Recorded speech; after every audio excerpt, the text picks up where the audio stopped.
Bienvenidos a Parlamento Abierto, donde le compartimos la crónica del quehacer legislativo hoy, iniciando con lo sucedido en la sesión del miércoles 8 de febrero, donde las y los diputados aprobaron el proyecto de decreto por el que se expide la Ley de Protección del Espacio Aéreo Mexicano. Es una iniciativa que provino del Ejecutivo Federal y que se procesó como dictamen en las comisiones de Seguridad Ciudadana y Defensa Nacional. Y ahora ya se encuentra para continuar con el trámite legislativo en la Cámara de Senadores, debido a que el nuestro, es un sistema bicameral. Por lo pronto, aquí en San Lázaro, el tema fue materia de un debate intenso sobre los alcances de la seguridad nacional y la participación para garantizarla de las Fuerzas Armadas. Las y los legisladores que respaldaron esta ley, de las bancadas de Morena, Partido del Trabajo, Partido Verde Ecologista de México, argumentaron la importancia de este cambio para contar con las medidas de prevención y acciones oportunas frente a las amenazas del crimen organizado y del narcotráfico.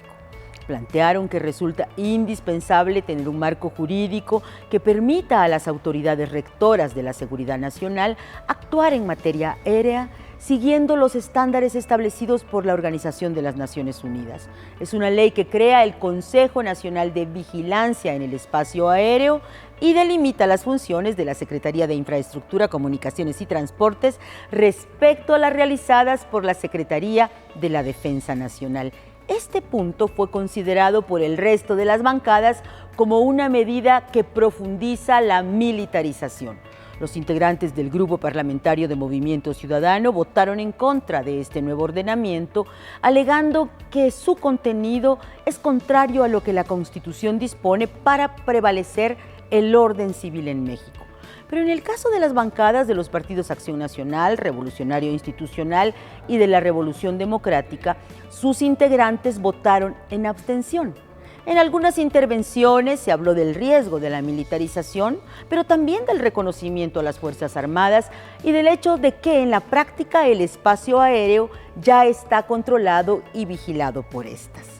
Y explicando su voto en abstención, dijeron que permanecerán vigilantes sobre la aplicación de esta ley, así como de los reglamentos que de esta se deriven para la utilización del transporte aéreo y las operaciones en aeropuertos civiles. El uso de la abstención como una posición parlamentaria y política resulta relevante en este caso, donde hubo 195 votos en ese sentido, porque de acuerdo con la ley de la Cámara de Diputados, es una expresión válida. Este voto representa una postura neutra y también se considera como una estrategia en tanto no rechaza lo que se está discutiendo, pero permite dejar así su posición para también lograr el quórum y que éste le dé validez a la votación global. Vayamos al debate aéreo en la Cámara de Diputados.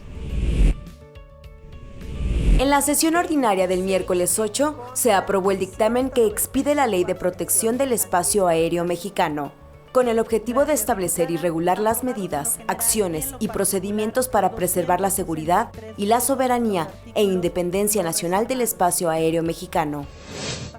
La presidenta de la Comisión de Seguridad Ciudadana, Juanita Guerra Mena, y el presidente de la Comisión de Defensa Nacional, Ricardo Villarreal García, fundamentaron el dictamen.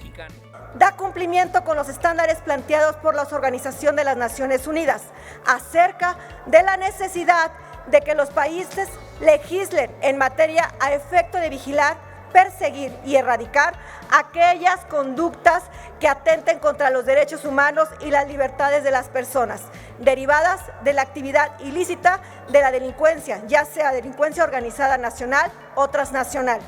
La motivación para la creación de esta ley se sustenta en la identificación de factores que deben erradicarse desde los ejes medulares de la propia Administración Pública Federal, pues como es sabido, el mal uso de la infraestructura aeroportuaria y del espacio aéreo mexicano es fomentado por la inobservancia de la normatividad aplicable, la falta de coordinación interinstitucional y la ausencia de mecanismos de cooperación. Al dar su postura, la diputada Rosángela Amairani Peña Escalante sostuvo que es necesario un nuevo modelo aeronáutico congruente con la estrategia de seguridad, es decir, un modelo que responda a las exigencias de la realidad nacional e internacional. Se evitará combatir al crimen organizado. Se podrán cumplir con los acuerdos internacionales suscritos por México en la materia y se podrá detonar el desarrollo económico y social de México y sus regiones. La norma jurídica y las políticas públicas no pueden quedar a la saga del avance tecnológico de la industria aeronáutica. Por su parte, el diputado José Antonio García García anunció el voto en abstención de su grupo parlamentario. Dijo que ante la aprobación de esta ley se mantendrán atentos de su aplicación y de la expedición de las correspondientes disposiciones reglamentarias. Si bien este dictamen se fundamenta en cuestiones de seguridad nacional para garantizar la seguridad de la aviación, es importante que en su aplicación se puedan armonizar las facultades que en la materia tienen diversas dependencias, propiciando, por ejemplo, la participación de la Secretaría de Gobernación o de la de Infraestructura, Comunicaciones y Transportes. La diputada Marisela Garduño se manifestó a favor del dictamen, porque con la nueva ley se dota al gobierno de un gran instrumento legal. Dijo que la aplicación de la ley no genera impacto presupuestal adicional. Con esta nueva ley dotamos al gobierno de un gran instrumento legal que le permitirá, con la debida coordinación de la Secretaría de la Defensa Nacional, la Secretaría de Marina, la Secretaría de Infraestructura, Comunicaciones y Transportes y la Secretaría de Seguridad y Protección Ciudadana. En tanto, el diputado Sergio Barrera Sepúlveda destacó que el dictamen busca otorgar a las Fuerzas Armadas tareas y facultades que deben de ser del ámbito civil. Y votaremos en contra también en este pleno, porque las razones sobran. En primera, porque no se han tomado el tiempo de analizar una iniciativa que por su naturaleza amerita una decisión larga y razonada. En segunda, porque otra vez le dan atribuciones a la Sedena, que deberían ser exclusivas del orden civil. Ampliar el carácter operativo de las fuerzas aéreas en el espacio aéreo mexicano es militarizar el cielo. El diputado Francisco Javier Huacus Esquivel aseguró que se discutió un dictamen carente de análisis y discusión con argumentos y motivos cortos que buscan militarizar el espacio aéreo. Esta discusión se torna estéril ante el conocimiento de la Constitución y de los hechos. Discutimos un tema que el día de mañana la Suprema Corte invalidará porque nuevamente intentamos ir en contra de nuestra Carta Magna. El grupo parlamentario del PRD votará en abstención de este dictamen con el firme compromiso de resguardar a la ciudadanía y a las Fuerzas Armadas.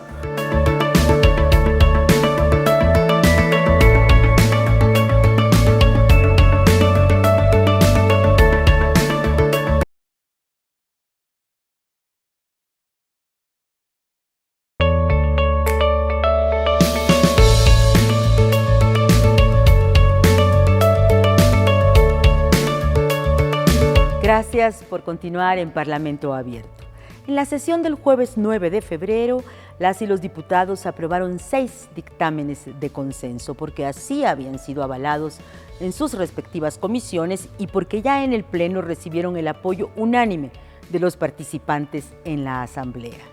Fueron cambios para prevenir y erradicar la discriminación de los jóvenes, para evitar el conflicto de interés en las resoluciones de los tribunales agrarios, incorporar a las y los trabajadores de los poderes legislativo y judicial como beneficiarios del Infonacot, entre otras medidas. Y una que ameritó el reconocimiento de la Organización Mundial de la Salud y de la Organización Panamericana de la Salud fue la reforma a la Ley General de Salud, que da facultades a las autoridades federales para eliminar la venta de alimentos procesados que contienen aceites parcialmente hidrogenados. Es un dictamen que los senadores ya habían avalado también de manera unánime en 2021. Se advirtió en tribuna que las empresas afectadas soltarán una lluvia de amparos en contra de una medida que ya se aplica a nivel continental y en la que México estaba rezagado. Pero ahora el Ejecutivo Federal podrá promulgarla y esta entrará en vigor. El decreto por el que se adiciona el artículo 216 bis de la Ley General de Salud establece que se prohíbe el uso de aceites parcialmente hidrogenados, conocidos como grasas trans, para la composición de alimentos, bebidas no alcohólicas, aceites y grasas comestibles.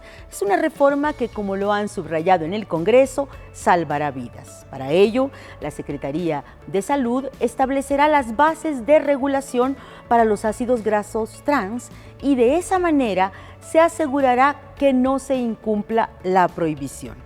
Una vez que los 472 diputados federales apoyaron el dictamen, la OMS y la OPS difundieron una felicitación a México por este importante avance en beneficio de la salud, recordando que la eliminación de esas grasas previene enfermedades no transmitibles, como es la cardiopatía coronaria y derrames, que son accidentes cardiovasculares, que han ido en aumento en México y que, según cálculos de organizaciones de la sociedad civil, generan anualmente alrededor de 13,000 decesos.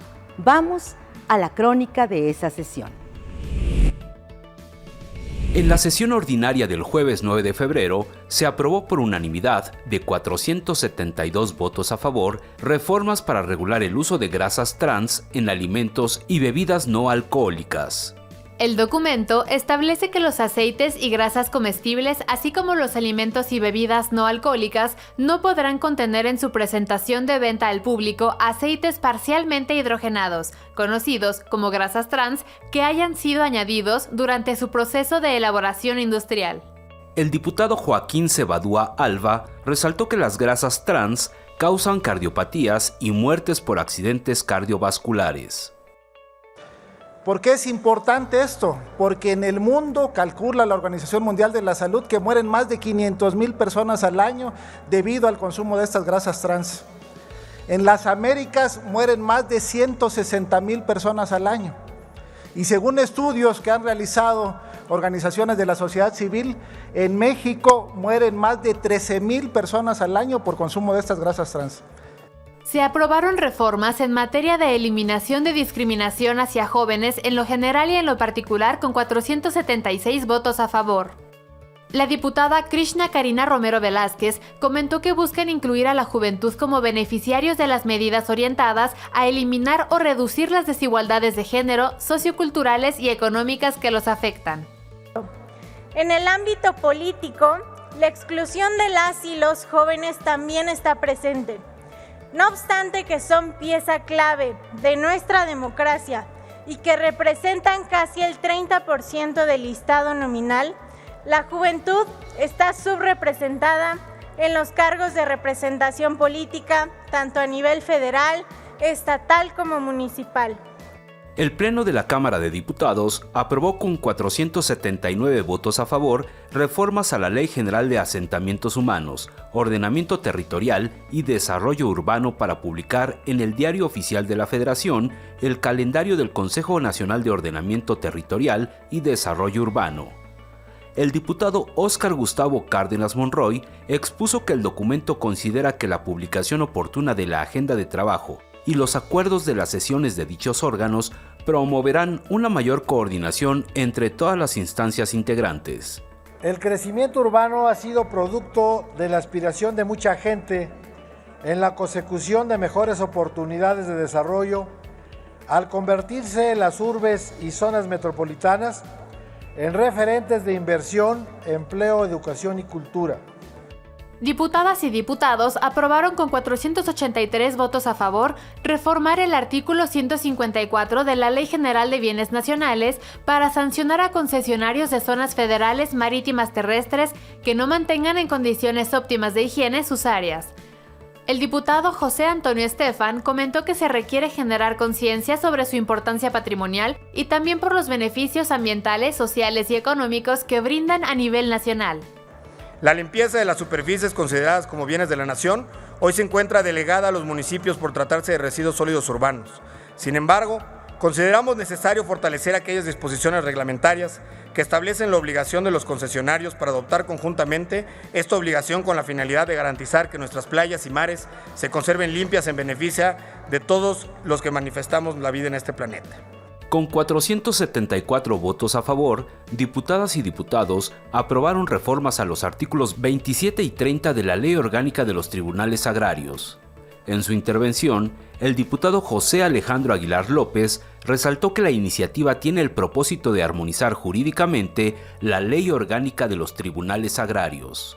En el caso de la reforma que propongo, al artículo 27 de la propia ley, que hace una remisión al artículo 27 de la Ley Orgánica del Poder Judicial de la Federación para regular las causales de impedimento de magistrados y secretarios de dicho órgano de justicia agraria. Para finalizar, la Cámara de Diputados aprobó con 476 votos a favor el dictamen que incorpora a las y los trabajadores del Poder Legislativo Federal y del Poder Judicial y de las entidades federativas como beneficiarios del Instituto del Fondo Nacional para el Consumo de los Trabajadores, Infonacot por sus siglas. La diputada Elvia Yolanda Martínez Cosío agradeció y reconoció en su intervención la labor de la Comisión del Trabajo. Además, resaltó que se reconocen los derechos laborales.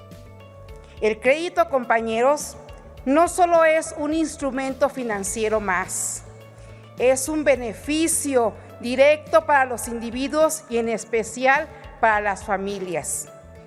Con crédito, las familias logran obtener un vínculo, un hogar, un vehículo, un hogar y todos aquellos bienes que logran un mejor vivir.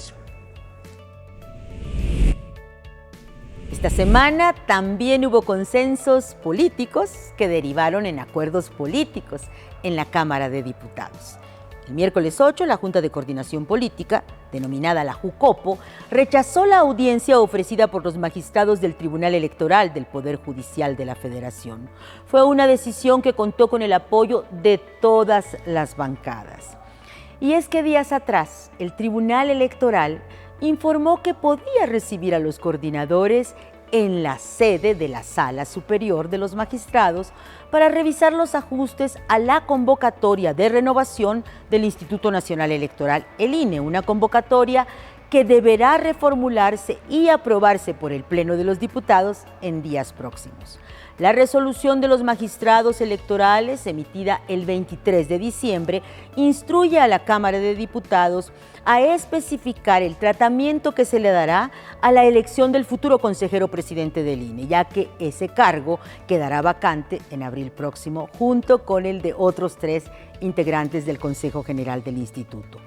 Ante la determinación de no asistir al tribunal, los coordinadores parlamentarios resolvieron que buscarán instalar una mesa de análisis con la Sala Superior de la Suprema Corte de Justicia de la Nación para revisar los alcances del Tribunal Electoral en procesos legislativos vinculados a un proceso como el relevo del INE, el cual deberá resolverse antes del 4 de abril próximo, cuando dejarán sus cargos Lorenzo Córdoba, Ciro Murayama, Adriana Favela y José Roberto Ruiz en el INE. Estas definiciones de la JUCOPO se dieron a conocer en conferencias y declaraciones de prensa por parte del presidente de la JUCOPO, el diputado Ignacio Mier, coordinador de la bancada de Morena, y los coordinadores de Acción Nacional, Jorge Romero, y del PRD, Luis Espinosa Cházaro. El jueves 9 de febrero hubo otro encuentro político, esta vez entre la JUCOPO y el presidente de la mesa directiva de la Cámara de Diputados, Santiago Krill Miranda, quien junto con el presidente de la JUCOPO protagonizaron el denominado Abrazo de Acatempan Legislativo.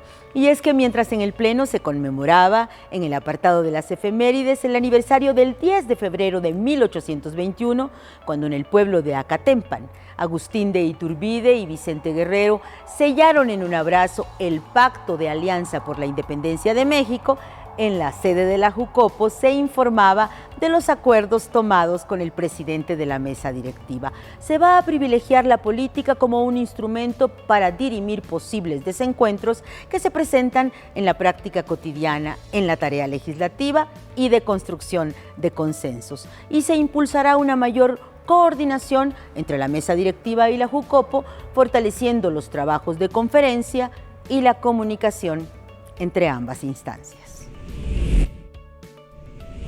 Y tenemos que actuar en consecuencia, entonces decidimos instalar por unanimidad una mesa de trabajo a hacer una revisión puntual de las atribuciones que tiene el Tribunal Federal Electoral y para evitar, no ahora para nosotros, sino en el futuro, y mantener la soberanía de la Cámara de Diputados y esclarecer con precisión las funciones electorales que le corresponden al tribunal, se instaló una mesa de trabajo para hacer una revisión desde el mandato constitucional y las leyes secundarias y tomar una decisión al respecto. Nuestra chamba es hacer leyes y si estamos encontrando distorsiones y generan este conflicto, lo que hay que hacer es perfeccionar la ley y a eso nos vamos a abocar. Todas y todos, nosotras y nosotros de todos los partidos, le contestamos a nuestro juicio con sensatez al tribunal. Le dijimos, mira, no puedes tú en una resolución del tribunal imponer a una junta de coordinación política la decisión que se tiene por ley que tomar en el pleno. No puede la Jucopo sustituir a 500 legisladoras y legisladores.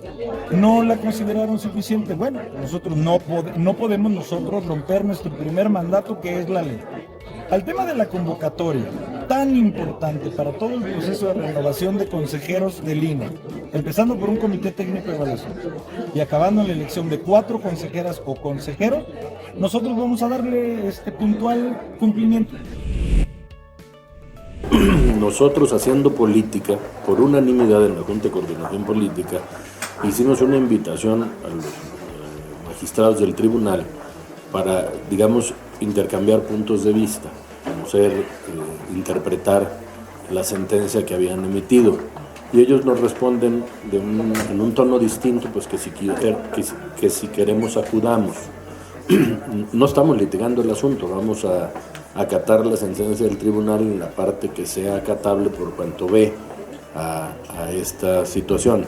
No caeremos en desacato, Maru, contestando tu pregunta, vamos a cumplir lo que tenga que cumplir, pero no nos parece que a una invitación de apertura de diálogo por parte de la Junta de Coordinación Política, órgano de gobierno de esta Cámara, pues se responda de esa manera, no estábamos pidiendo audiencia.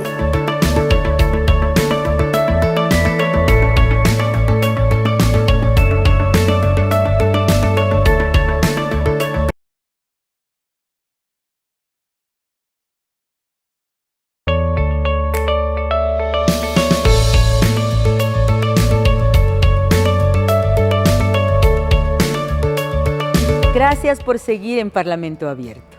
La vida cultural en San Lázaro tiene expresiones diversas y así lo muestran las actividades de esta semana, en las que contamos igual con una exposición sobre los derechos de las niñas, niños y adolescentes, como con una conferencia sobre la historia mínima de los Estados Unidos y la presentación del libro Preguntas Básicas para conocer las zonas metropolitanas de México, y también un recital de música para saxofón y piano.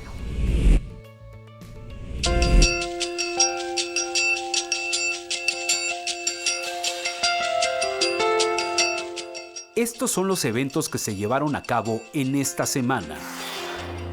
El miércoles 8 de febrero, en la Biblioteca Legislativa, la doctora Erika Pani, profesora investigadora del Centro de Estudios del Colegio de México, presentó la conferencia del libro Historia Mínima de los Estados Unidos de América. La obra trata de un microresumen de eventos que formaron a la nación estadounidense, la cual subraya la transformación que tuvo el vecino país para convertirse en una potencia mundial, así como sus cambios internos, el crecimiento económico y la idea del sueño americano.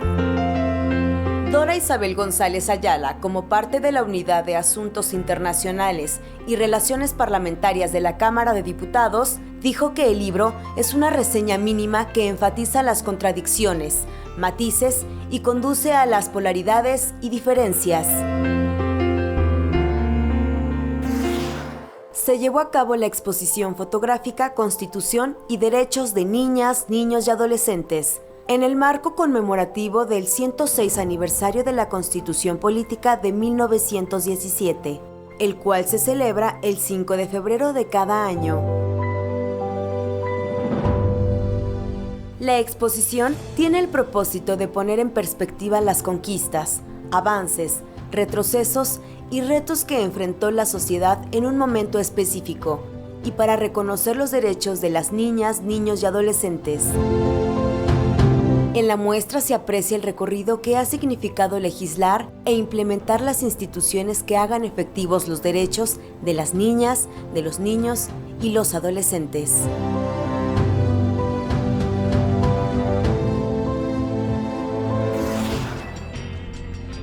Buscando expandir la frontera del conocimiento sobre los asuntos metropolitanos en nuestro país, la Comisión de Zonas Metropolitanas y el Centro de Estudios Sociales y de Opinión Pública de la Cámara de Diputados llevaron a cabo la presentación del libro Preguntas básicas para conocer las zonas metropolitanas en México. La obra es una herramienta de información que permite conocer las características sociodemográficas, la actividad económica, la incidencia delictiva, así como los contagios y decesos por la pandemia de COVID-19 en todo México, para poder comprender mejor las problemáticas que enfrentamos y conocer aquello que se busca mejorar.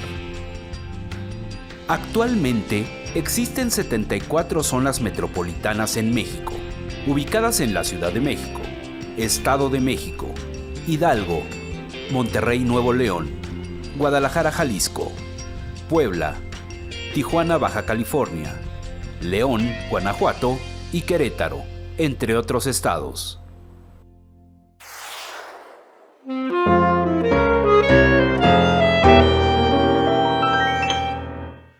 En más eventos, se llevó a cabo el recital de música para saxofón y piano, del dúo integrado por el saxofonista Filomeno Ortiz y la pianista Liliana Obando.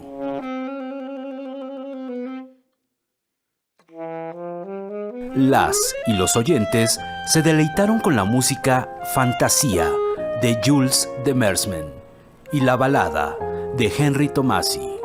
Asimismo, la suite latina al ritmo de cha-cha-cha, tango y samba, terminando la presentación con la danza húngara Sardas de Pedro Iturralde.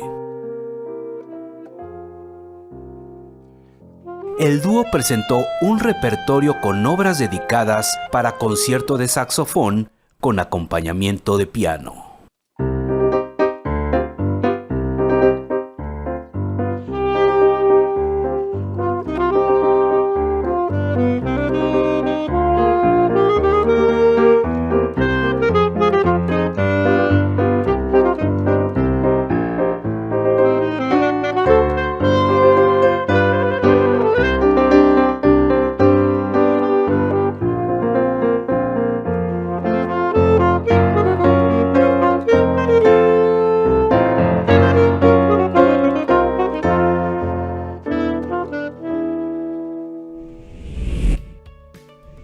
Termina aquí una emisión más de Parlamento Abierto. Gracias por acompañarnos en esta crónica del quehacer legislativo.